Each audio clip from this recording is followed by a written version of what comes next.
আসসালামু আলাইকুম। মানুষ কেন কাজ করবে? কাজ তো করবে মেশিন। আসলে কথা সত্য এবং সেটাই বাস্তব হতে যাচ্ছে। 4.0 রেভলিউশন এর যুগে আমরা পা রেখেছি।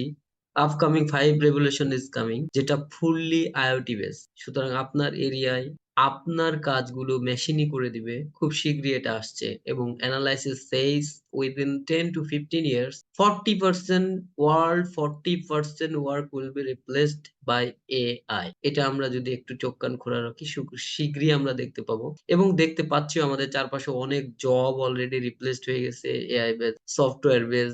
বিভিন্ন আপগ্রেশনস যে ধরনের সফটওয়্যার এসেছে, যে ধরনের টেকনোলজি আমাদের সামনে এসেছে, খুব শীঘ্রই আমাদের কাজগুলো রিপ্লেস হতে যাচ্ছে। তো এক্ষুনি সময় আমাদের নিজেদের এরিয়াতে কোন কাজগুলো মেশিন নির্ভর হতে চলেছে, সেই মেশিনগুলোকে এনালাইসিস করা, সেই টেকনোলজিকে খুব দ্রুত নিজের মধ্যে অ্যাডপ্ট করা। এখন সময় এসেছে নিজের সময়ের প্রপার ইউটিলাইজ করা, নিজেকে টাইম টেকিং করা, নিজের গ্রোথ করা। এই গ্রোথ ফ্লেক্সিবিলিটি যদি আপনার মধ্যে অ্যাকসেপ্টেন্সি না থাকে তাহলে আপনি টেকনোলজি অ্যাডপ্ট করতে পারবেন। নিজেকে প্রতিদিন ভাবুন স্টুডেন্ট, প্রিপারেশন হন, না হলে লে অফের শিকার হন। আপনি যদি একটু গুগল করে দেখেন অনেক অর্গানাইজেশন শুরু হয়েছে লে অফ। গত 2, 3, 4, 5 বছরের ট্রেন্ড যদি দেখেন 5%, 10%, 40% ইনফরমেশন ছাড়া লে অফ হচ্ছে। বিভিন্ন টেক বেস অর্গানাইজেশন, এমনকি ম্যানুফ্যাকচারিং ছোট ছোট প্রতিষ্ঠানগুলো তাদের লে অফ শুরু। কারণ একটাই, সেটা হলো টেকনোলজি আমাদের হাতকে এত সহজ করে দিয়েছে।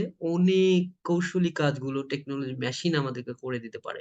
সুতরাং আসলেই তো মেশিন কেন, মানুষ কেন কাজ করবে? কাজ তো করবে মেশিন। সুতরাং আপনার কাজটা মেশিনকে বুঝিয়ে দেওয়ার জন্য যে অ্যানালাইসিস দরকার, যে স্টাডি দরকার, এক্ষুনি শুরু করুন। সময় অপচয় করবেন না। হীনমন্যতা, সমাজের সমালোচনা, আলোচনা, কথাবার্তা, অভাব অনটন এগুলো থাকবে। এর ভিতর থেকেই নিজের সময়কে বের করতে হবে, নিজেকে প্রিপেয়ার্ড করতে হবে।